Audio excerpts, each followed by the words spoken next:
3, Côte d'Azur, sur le plateau de La Voix est libre. Un invité ce matin, Jean-Luc Mélenchon, bonjour. Bonjour. Merci d'être là. Vous êtes coprésident du Parti de gauche et vous êtes ancien candidat à la présidence de la République pour le Front de gauche. Alors, on est ensemble pendant un peu plus de 40 minutes. On va diviser cette émission en plusieurs parties. Je serai d'abord seul avec vous. On va voir des thèmes à la fois nationaux et régionaux et ensuite des thèmes plus nationaux, voire internationaux, qu'on vous posera par le biais d'un club de la presse avec deux confrères, Olivier Biscay, directeur des rédactions de Nice Matin et Var Matin, et Laurence Bottero, correspondante de la Tribune dans les Alpes-Maritimes. On va donc commencer, Jean-Luc Mélenchon, je vais vous parler d'un sujet dont on n'a peut-être pas l'habitude de vous parler, mais qui nous intéresse ici, ce sont les langues régionales. On vous en parle peut-être pas très souvent. En tout cas, mercredi, les députés ont commencé à débattre d'un texte, une charte. En fait, c'est une charte européenne. Je rappelle que vous êtes député européen. Une charte européenne, donc des langues régionales. C'est un texte qui a été signé, jamais ratifié par la France, jugé non conforme par le Conseil constitutionnel. On va voir des images. D'ailleurs, il y a des écoles sur Nice qui enseignent le français et le niçois, des écoles bilingues. Il y a des écoles de provençal également. J'ai regardé un petit peu sur votre blog, sur ce que vous avez écrit là-dessus. Et sur ce texte, vous parlez des origines, je cite, des origines sulfureuses de cette charte. Qu'est-ce que vous entendez par là? D'abord, si vous permettez juste un tout petit moment de pédagogie, la charte des langues régionales n'a pas été faite pour la France, elle a été faite pour les pays du camp socialiste dans lequel il y avait des minorités nationales. C'était ça à l'époque. En France, nous avons toujours eu une législation qui permettait l'enseignement des langues régionales et souvent nous avons été en avance par rapport aux autres pays. Donc la question n'est pas de savoir si on est pour ou contre les langues régionales, c'est absurde, on ne peut être que pour et le monde meurt d'uniformisation. Donc je suis également partisan de l'enseignement des langues régionales. Mais je ne suis pas partisan du fait que ces langues créent des droits particuliers pour ceux qui les parlent. Je m'explique, je ne suis pas d'accord pour qu'en justice, on reçoive ces documents ou qu'on aille témoigner en langue locale. Je ne suis pas d'accord pour qu'un contrat de travail soit rédigé dans la langue locale, car nous tous, Français, nous devons pouvoir signer des contrats de travail dans toutes les régions de France. Donc je m'oppose aux articles de la Charte, je dis bien les articles de la Charte, qui sont réputés anticonstitutionnels parce qu'ils créent des droits différents pour les Français. Mon obsession, c'est qu'il n'y ait pas une loi à géométrie variable pour les Français, des droits sociaux à géométrie variable. Et je vois bien que le gouvernement de François Hollande pousse par tous les moyens à cela, notamment avec la charte des langues régionales, mais aussi avec cette fameuse réorganisation des territoires où il veut que dans des grandes régions, il y ait un pouvoir réglementaire. Demain, ça sera un pouvoir législatif. Va savoir quoi? Il n'y aura plus une France, une et indivisible, mais une assemblée générale de cantons, de régions, je ne sais quoi, d'anciens régimes, où les Français ne seront pas égaux entre eux. Juste un mot, je vous parlais de cette école d'enseignement bilingue, français-niçois, il y a aussi des écoles de français provençal. Si j'ai bien compris, aujourd'hui, ces écoles, elles n'ont pas de statut légal. Elles sont légales. Mais enfin, tout est légal. La double toponymie est légale. Ça a été refusé par le Conseil constitutionnel. Non, ce qui a été refusé par le Conseil constitutionnel, c'est que le parler local, ici c'est le niçois, ailleurs ça sera l'une des langues bretonnes, ou bien le basque, qui est une langue unifiée. Le fait que l'on parle le basque, par exemple, permettrait de dire les contrats de travail sont rédigés en basque. Alors vous dites, moi je ne parle pas le basque, je parle le français, je suis français, ou bien je suis breton, je parle le breton et le français, mais pas le basque. Alors on dira, vous ne pouvez pas remplir le contrat de travail parce que l'usage de la langue est obligatoire. Ou bien, en justice, on vous dira, voilà, vous avez quelqu'un, vous portez une plainte contre moi, et moi je décide que l'affaire doit être, je ne parlerai que le breton. Alors vous direz, mais enfin je ne comprends pas, moi je ne parle pas le breton et nous sommes en France. Eh bien c'est comme ça. Donc c'est seulement à ces articles-là que je m'oppose, c'est-à-dire à ceux qui rompent l'unité de la loi. Mais pour le reste, nous avons intérêt à développer les langues régionales parce que nous avons intérêt à développer la diversité culturelle. Vous savez, il n'y a rien de plus triste qu'un monde qui parlerait de globish, c'est l'anglais des aéroports et des boutiques de souvenirs, et qui mangerait d'un bout à l'autre de la planète la même chose. Non, bien sûr que non. Nous, les Français, nous devons travailler à cette diversité.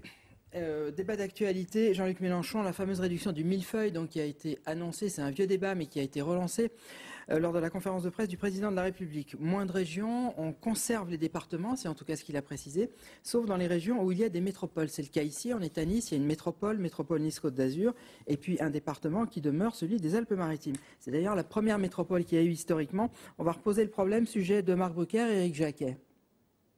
Pour élaguer le millefeuille territorial, les départements pourraient fusionner ou s'intégrer aux 13 nouvelles métropoles le 1er janvier 2016. Pour mettre les élus locaux face à leurs responsabilités et leur faire jouer le jeu de la simplification et des économies, le chef de l'État a une botte secrète, l'argent. Dans un contexte de dotation d'État en baisse, moins 4,5 milliards en 2014 et 2015, les collectivités qui freineront le rapprochement paieront la facture, les autres bénéficieront d'un bonus. Il y aura des incitations puissantes qui seront introduites et les dotations de l'État varieront selon les regroupements qui seront faits. En ligne de mire, Nice, qui pourrait se diriger vers une absorption progressive des départements des Alpes-Maritimes. Mais à la présidence de l'Assemblée départementale, on estime que le travail de regroupement et d'économie a déjà été accompli. Avec Christian Estrosi, on a mutualisé nos moyens de nos collectivités, on a fait des économies de gestion, on a rapproché certaines politiques. Déjà aujourd'hui, il n'y a plus qu'une direction des transports entre la métropole et le Conseil général. Alors, si je vous suis bien, Monsieur le Président, vous auriez dû déjà toucher un bonus finalement. On aurait dû toucher un bonus, au lieu de quoi on nous prélève aujourd'hui au Conseil général 18 millions d'euros au profit des départements socialistes très mal gérés comme celui de la Corrèze. Pour le maire, le projet présidentiel est un projet en l'air. Il estime aussi que l'attelage Nice Métropole est avant-gardiste. Nous sommes les seuls à avoir bâti une métropole en France et qui travaille formidablement avec le département. Supprimons la région et calquons le modèle français sur le modèle de Nice-Côte d'Azur et des Alpes-Maritimes, qui est un modèle qui gagne. La réforme risque de prendre du temps. Des élus vont se braquer, mais le sens commun peut l'emporter. Jean-Luc Mélenchon, est-ce que vous êtes contre une mutualisation des dépenses? Mais qui peut être contre? Je comprends pas la question. Ou plutôt, j'ai bien compris. Le chef de l'État a décidé, tout seul, que, premièrement, la manière de gouverner de la Ve République n'était pas la bonne, puisqu'il va gouverner par ordonnance. Il vient de nous le dire. Deuxièmement, l'organisation administrative du territoire n'est pas la bonne. Et sous prétexte de simplifier le millefeuille, il le complexifie, parce qu'il rajoute des strates de plus. Mais enfin, il a décidé, lui tout seul, dans son bureau, que l'héritage de la grande Révolution française était terminé. Et il veut reconstituer les provinces d'Ancien Régime, en leur donnant des droits réglementaires particuliers. Mais enfin, au fond, je vais prendre que la bonne partie de ce qu'il dit. Il reconnaît lui-même que la Ve République est à bout de souffle. Donc nous sommes en train de changer toute l'organisation institutionnelle du pays. Pourquoi ce n'est pas le peuple qui le décide? Qu'est-ce que c'est que cette histoire de marchand de saucisses où ceux qui veulent bien exécuter le plan que M. Hollande a déterminé avec quelques têtes d'œuvre dans son bureau recevront des aides et les autres non? Ah bon, les Français ne sont plus égaux maintenant en droit et ils ne seront pas départagés entre eux, comme ça peut être le cas quand on dit dans telle région, les gens étant plus pauvres, ils reçoivent moins, l'impôt est moins important, donc on va les aider. Non, là, c'est les bons élèves seront récompensés par de l'argent. C'est-à-dire que si ici, à Nice, comme vient de le dire M. Estrosi, vous avez bien rassemblé, fait ce que François Hollande vous a dit, alors vous aurez de l'argent de plus. Êtes-vous certain d'avoir besoin de l'argent de plus à Nice? En tout cas, plus d'argent que des régions plus pauvres de la patrie?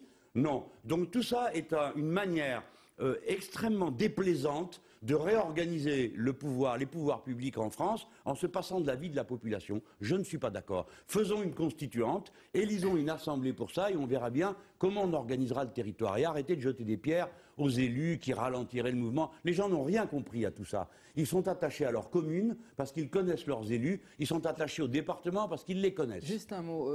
Par rapport à ce que vous venez de dire, donner des bonnes notes, donner des mauvaises notes, c'est pas choquant, ça se fait à l'école. Mais attends, à l'école. Mais nous ne sommes pas à l'école. Vous et moi, nous avons passé l'âge de l'école. Nous sommes des citoyens libres. Et nous sommes des citoyens qui exerçons le pouvoir. Par conséquent, nous n'avons pas de bonnes ou de mauvaises notes à recevoir d'un pouvoir, quel qu'il soit. Nous avons des droits comme citoyens qui sont antérieurs à ceux du chef de l'État. Et donc, nous avons le droit de dire comment nous voulons organiser le territoire de la République. Ce n'est pas à lui d'inventer dans son bureau avec quelques-uns comment on doit faire. Parce que je vais vous raconter ce que sera la France demain. Quelques mégapoles qui vont aspirer toute la vie qu'il y a autour. Les mégapoles, nommées métropoles, auront l'argent. Et puis les départements, ça sera le reste, les endroits où il n'y a rien. Et qui devront gérer pour des populations abandonnées avec peu de moyens. Je ne veux pas de cette France-là. Nous devons marcher toujours plus vers plus d'égalité entre Français, pas moins. Les municipales, Jean-Luc Mélenchon, on est donc à Nice, on est dans les Alpes-Maritimes. Vous êtes arrivé à monter un certain nombre de listes autonomes dans des villes importantes. Nice, Antibes, Cannes, Le Cannet, Mandelieu, Puget-Théniers, j'en oublie peut-être. Est-ce que dans un département monocolore, comme les Alpes-Maritimes ou comme le Var d'ailleurs, à forte majorité UMP, est-ce que c'est pas un peu suicidaire? Pourquoi? Pour la gauche. Pour qui? Pour la gauche. Ah, pour nous, non. Être candidat, ça n'est pas du tout suicidaire. C'est le seul moyen que nous ayons de recueillir des voix. Candidat seul, est-ce que c'est pas un peu suicidaire pour la gauche? Non, nous ne sommes pas candidats seuls.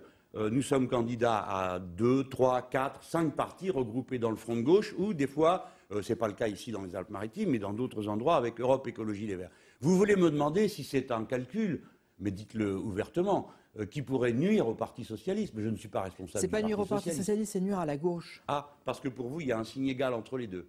C'est-à-dire que le Parti solférinien, c'est la gauche, et donc que devrions-nous faire?